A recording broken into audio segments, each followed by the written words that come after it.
వీరాయపాళెం, దర్శి మండలం, ప్రకాశం జిల్లా ఒక చరిత్ర. మళ్ళా చరిత్ర అనే ఉంటే దాంట్లో రాయదగ్గ చరిత్ర ఈ వీరాయపాళెం చరిత్ర అని చెప్పి కూడా నేను మీకు తెలియజేస్తున్నా. దీనికంటే ఆనందమైనటువంటి సమయం నాకు ఏది లేదు జీవితంలో.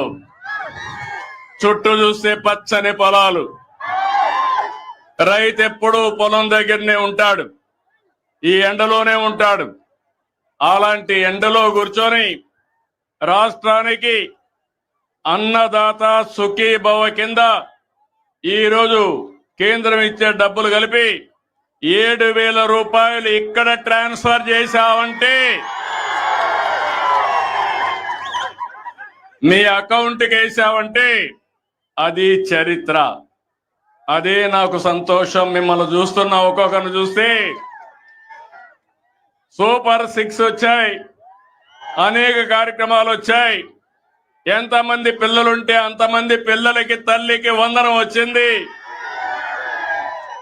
అని ఆనందపడతా ఉంటే దానికంటే నాకు ఏరే సంతోషం ఏముందని మిమ్మల్ని అడుగుతున్నా.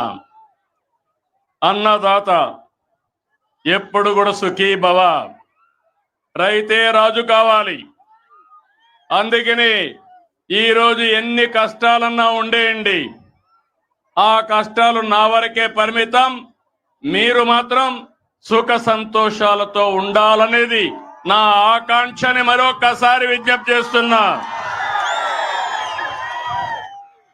ఎన్నికల కంటే ముందు అరాచక పాలన, రాక్షస పాలన, విధ్వంస పాలన, మా తమ్ముడు సైకో పాలన అంటున్నాడు. అవును, అందరినీ ఇబ్బంది పెట్టారు, వాళ్ళు ఆనందపడ్డారు. డబ్బులు వచ్చేసాయి, అకౌంట్ లో డబ్బులు వచ్చాయి. మా తమ్ముడు తెలివి అకౌంట్ ఇక్కడి నుంచే చెక్ చేసుకుని అవసరమైతే ఇక్కడి నుంచే ఎవరికి ఇవ్వాలనో వాళ్ళకు ట్రాన్స్ఫర్ కూడా ఒక క్లిక్ తో చేసేస్తాడు. అది ఈ రోజు యొక్క టెక్నాలజీ ప్రభావం.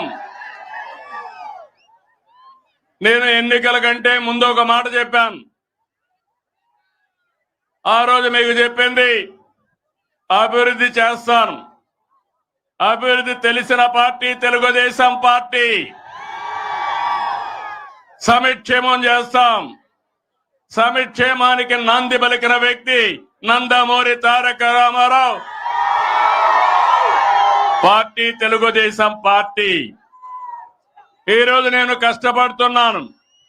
నా కష్టం కొంతమంది కోసం కాదు, రాష్ట్రంలో ఉండే ప్రతి ఒక్కరికి న్యాయం చేయాలి. మీ ముఖంలో ఆనందం చూడాలి, మీ జీవన ప్రమాణాలు పెరగాలి. కంటిన్యూగా నిరంతరం మిమ్మల్ని ఎంపవర్ చేసే దిశగా ముందుకు తీసుకుపోతా.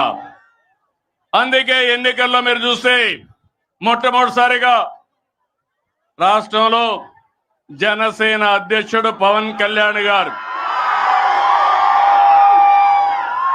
ఈ రాష్ట్రంలో ప్రభుత్వ వ్యతిరేక ఓటు చీలకూడదని ఒక మంచి భావంతో ముందుకొచ్చి ఆ రోజు పొత్తుకు నాంది పలికారు. ఆ తర్వాత బీజేపీ జాతీయ పార్టీ 2 సార్లు అధికారం ఉన్నారు, 3వ సారంలో అధికారానికి వచ్చారు, 4వసారి కూడా వస్తారు. అందుకనే వాళ్ళు ముందుకొచ్చి మన రాష్ట్రంలో పొత్తు పెట్టుకోవాలంటే రాష్ట్ర ప్రయోజనాల దృష్టిలో పెట్టుకుని ఆ రోజు మనం పొత్తు పెట్టుకున్నాం.